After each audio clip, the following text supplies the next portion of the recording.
Olá, bem-vindo ao Euronews Noite. É uma corrida contra o tempo em Moçambique. Milhares de pessoas desesperam por ajuda depois da passagem do ciclone Idai. É um dos assuntos em destaque nesta edição de sexta-feira. Os alimentos continuam a chegar a conta-gotas à região da Beira. Além da fome, paira sobre as populações o risco de um surto de doenças como a cólera ou a malária. Numa cimeira dominada pelo adiamento do Brexit, os líderes europeus expressaram o desejo de manter-se unidos nos dossiês importantes como as relações com a China.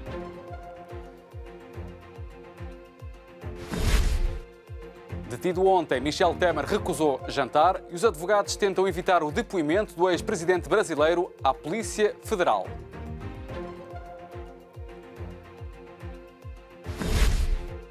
Homem Delírio é o 6º álbum da dupla Um Corpo Estranho. Mais à frente, neste Euronews Noite, vamos conhecer o trabalho apresentado hoje e o conceito que preparam para os espetáculos ao vivo.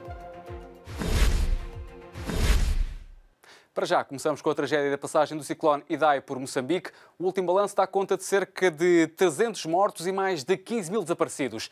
Em muitos locais da região da Beira, a ajuda às populações tarda em chegar. No meio do caos, da morte e da destruição provocados pelo ciclone Idai, reina também a esperança. Crianças, idosos, homens e mulheres pisam terra firme depois de horas, dias isolados, rodeados por água, à espera de ajuda. De acordo com as Nações Unidas, existem já 294 mortos confirmados, um balanço provisório. Há pelo menos 15 mil desaparecidos, apenas em Moçambique. A ajuda chegou, mas parcial. O desafio é dar de comer e especialmente de beber água potável. No Porto da Beira registaram-se pilhagens, o desespero de quem tem fome e quer alimentar famílias, algumas atingidas pela morte.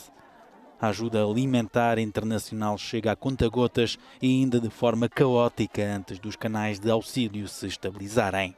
Estamos a sofrer com fome, esperamos a bicha, levou nossos nomes com nossas listas, não estão a chegar. Desde ontem, das 11 até hoje, não estamos a chegar e não estamos a nos dar nada. Para além da possível fome, no horizonte são as nuvens negras das doenças como a cólera e a malária que pairam sobre as populações das províncias mais afetadas. Só fala Manica, Zambésia e Tete. Bem, neste momento a doença que mais nos preocupa é a cólera, porque uma vez detectado um caso de cólera facilmente pode se alastrar. Portanto, é a doença que mais nos preocupa neste momento. E depois também temos a malária, porque uma vez que tivemos muita superfície de área alagada, à medida que as águas vão baixando, as larvas vão eclodindo e poderemos ter mais incidência da malária. No terreno, as forças de auxílio e resgate dão o tudo por tudo para salvar vidas. Os helicópteros valem ouro nas missões de ajuda. Não são apenas 1, 2, 3 ou 4 quilómetros. Para chegar às comunidades são 30 a 40 quilómetros de água. Para chegar a essas comunidades vulneráveis não podemos usar barcos porque vão ficar presos. O Zimbábue e o Malawi são outros dos países bastante afetados. 840.300 pessoas estão afetadas no Malawi. Metade, acreditamos nós, são crianças. 250.000 foram atingidas no Zimbábue, metade crianças. E o mesmo para Moçambique. No meio de tanta urgência, há quem critica a lenta reação do exército moçambicano, que terá chegado à cidade da Beira apenas esta sexta-feira, uma semana depois do ciclone Idai se ter abatido sobre a chamada Pérola do Índico. Moçambique tenta agora reerguer-se no meio de uma catástrofe humanitária e uma crise económica com instituições governamentais mergulhadas em suspeitas de corrupção e que enfrenta agora infraestruturas, centros de saúde, escolas e serviços completamente arrasados. Uma recuperação que deverá demorar anos. Entretanto, já foram localizados cerca de metade dos 32 portugueses que estavam dados como desaparecidos. A Comunidade dos Países de Língua Portuguesa já anunciou que vai criar um fundo para ajudar Moçambique. Uma decisão tomada por consenso na reunião extraordinária do Comitê de Concertação Permanente da CPLP. A Comunidade dos Países de Língua Portuguesa vai criar um fundo especial para apoiar as vítimas. O anúncio foi proferido pelo presidente em exercício da organização, embaixador de Cabo Verde em Lisboa, Eurico Monteiro. Os fundos vão ser libertados de acordo com a disponibilidade dos Estados-membros e os países observadores também vão poder contribuir. Em breve vão ser definidas as regras relativas ao fundo, cuja aplicação e gestão vai ser coordenada pelas autoridades moçambicanas. Do ponto de vista de apoio aos cidadãos, na cidade da Beira, o consulado português está debaixo de fogo. Todos nós, portugueses, não estamos nada orgulhosos do seu serviço consular, do nosso serviço consular do Ministério dos Negócios Estrangeiros. Todos nós, portugueses, durante estes 8 dias, em que não tivemos as informações que o senhor teve que vir Portugal aqui dar-nos. Se as outras empresas daqui e se havia aqui telefones satélites, acredito que o consulado também poderia ter um telefone satélite em funcionamento. As pilhagens, assaltos e violência generalizada vão começar. Acrescento, já começaram. Nós teremos cá equipas de resposta e de apoio, mas que ficarão a atuar sob a responsabilidade de quem no Estado moçambicano tem a responsabilidade para salvaguardar a segurança. O reforço da capacidade de resposta do posto consular ficará salvaguardado com os meios que até sábado chegarão ao posto consular. Por agora, nem uma palavra de Michel Temer. Os advogados do ex-presidente do Brasil, detido ontem, tentam evitar que Temer preste depoimento no âmbito da investigação de corrupção de que está a ser alvo. No primeiro dia de detenção, os advogados de Michel Temer não deixaram que o ex-presidente do Brasil prestasse depoimento, apesar disso estar agendado para esta sexta-feira. Temer passou uma primeira noite nas instalações da Superintendência da Polícia Federal do Rio de Janeiro, onde está em prisão preventiva. À chegada houve quem festejasse. É o povo brasileiro que necessita de comida, casa, moradia, e ele rouba tudo. Temer é acusado de favorecimento a uma empresa dirigida por um amigo próximo, o coronel João Batista Lima. Segundo os procuradores, é um esquema que dura há 40 anos. Fazendo um comparativo de contratos que foram firmados entre a empresa Argeplan e entidades públicas, é visível um crescimento exponencial das contratações nos períodos em que Michel Temer ocupou cargos públicos. É claro que esse é só um braço da organização criminosa que, como eu disse, vem atuando há 40 anos até os dias de hoje. A investigação descobriu um esquema complexo para o pagamento de um suborno a Temer para a contratação de 3 empresas, entre elas a do coronel Lima, para um projeto da eletronuclear. O sucessor de Temer na presidência, Jair Bolsonaro, já reagiu.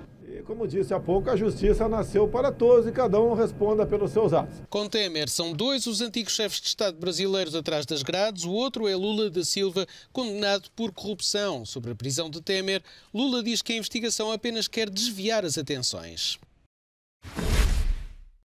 Os líderes europeus querem manter-se unidos nos dossiês importantes para o futuro da União Europeia, como é o caso das relações com a China. Este foi um dos desejos deixados no final da Cimeira Europeia, que terminou hoje em Bruxelas, um encontro dominado pelo Brexit. Ao fim de 2 dias de trabalho, incluindo uma maratona de 8 horas sobre o Brexit, a Cimeira da União Europeia em Bruxelas terminou com votos de que o Reino Unido encontre uma solução dentro da extensão que lhe foi concedida. O presidente do Conselho Europeu usou um tom conciliador. O destino do Brexit está nas mãos dos nossos amigos britânicos. Estamos, enquanto União Europeia, preparados para o pior, mas esperamos o melhor. Como sabem, a esperança é a última a morrer. Na agenda de sexta-feira, o prato forte foi a preparação da cimeira com a China, que decorre a 9 de abril em Bruxelas. Um novo acordo de investimento exige alguma cautela e mais debate entre os Estados-membros, alertou o presidente da Comissão Europeia. Devo dizer que o debate sobre a China foi mais fácil de fazer do que o debate sobre o Reino Unido. Bom, com a China temos relações que posso classificar de boas, mas não excelentes. A China é atualmente nosso concorrente, parceiro e rival.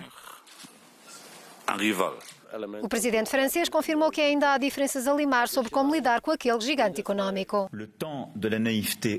O tempo da ingenuidade europeia já passou. Não digo que todos tenhamos exatamente a mesma opinião, nem que haja no conjunto dos 27 Estados-membros presentes à mesa uma unanimidade de pontos de vista. Vamos continuar a debater, mas a situação atual é muito diferente. O presidente chinês esteve sexta-feira em Roma, cujo governo é muito próximo do de Pequim. Giuseppe Conte explicou a sua ausência de uma reunião que ocorrerá em Paris. Foi um ato de cortesia da parte de Macron ter convidado Angela Merkel, segundo me explicou. Convidou-a a deslocar-se a Paris para lhe dar a oportunidade de trocar algumas palavras com o presidente chinês. Para essa ocasião foi também convidado Jean-Claude Juncker, porque se trata de um seminário onde trocarão ideias sobre multilateralismo, um tema que nos diz respeito a todos. Portugal é outro país com grande parceria económica com a China, algo que incomoda alguns Estados-membros. Mas apesar do incómodo de alguns Estados-membros, Portugal não está disposto a impor limites ao investimento chinês. A garantia foi deixada pelo primeiro-ministro António Costa no final de uma cimeira acompanhada pela correspondente da Euronews em Bruxelas. Os 25 anos da criação da Área Económica Europeia, através da qual se associaram ao mercado único europeu o Liechtenstein, a Islândia e a Noruega, foram celebrados esta sexta-feira na Cimeira da União Europeia com a presença dos líderes desses países. Alguns analistas disseram que havia algum simbolismo, talvez a ideia de que o Reino Unido possa associar-se também a essa área depois de concluído o Brexit. O primeiro-ministro de Portugal considerou que é uma das portas abertas para que o Reino Unido continue a ter uma relação próxima com a União Europeia. Acho que é seguramente um sinal de que, independentemente qual é o tipo de relação que outros países europeus mantêm com a União Europeia, há uma mais-valia nesse relacionamento e a participação, neste caso destes países, no mercado interno foi unanimemente reconhecido por todos como uma enorme mais-valia. Na agenda desta sexta-feira, um ponto importante foi o das relações com a China, país com o qual a União Europeia quer assinar um acordo de investimento em 2020.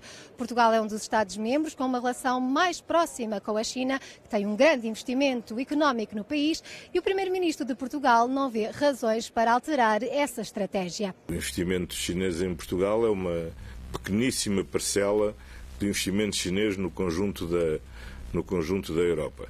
A experiência que nós temos é uma experiência bastante positiva de investidores que atuam de acordo com o respeito estrito da legislação vigente em Portugal. Finalmente, discutiu-se também a questão das alterações climáticas, nomeadamente a necessidade de ter metas mais ambiciosas para a neutralidade carbónica em 2050.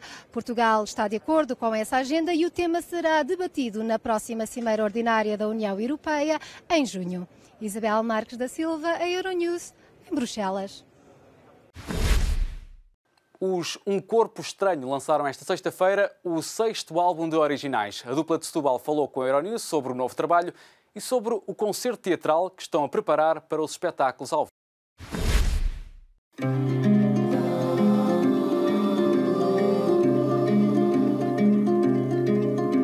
A dupla portuguesa Um Corpo Estranho está de regresso aos discos. Homem de Lírio é o 6º longa duração de um projeto com forte ligação às artes dramáticas através da composição de várias bandas sonoras.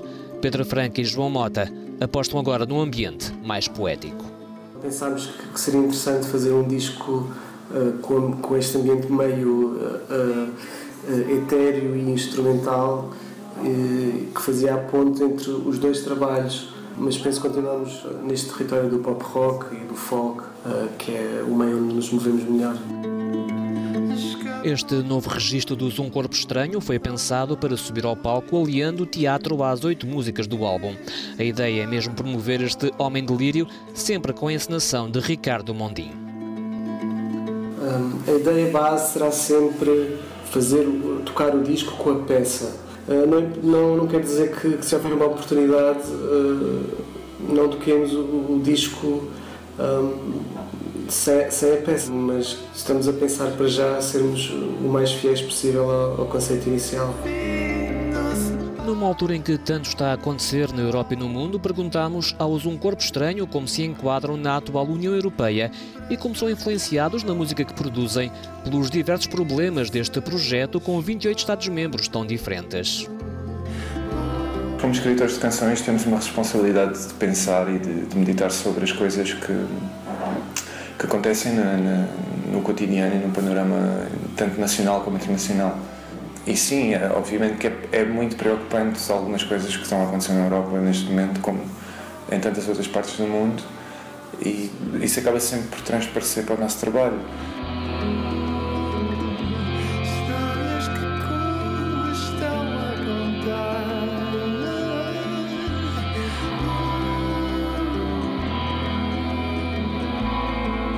Homem de Lírio, o terceiro álbum de canções de um total de 6 já editados pelos Um Corpo Estranho, foi lançado esta sexta-feira.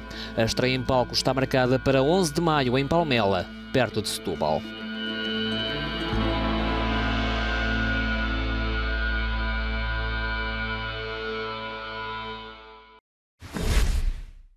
Música portuguesa a fechar a edição de hoje do Euronews Noite. Obrigado por nos ver e continuo com o Euronews.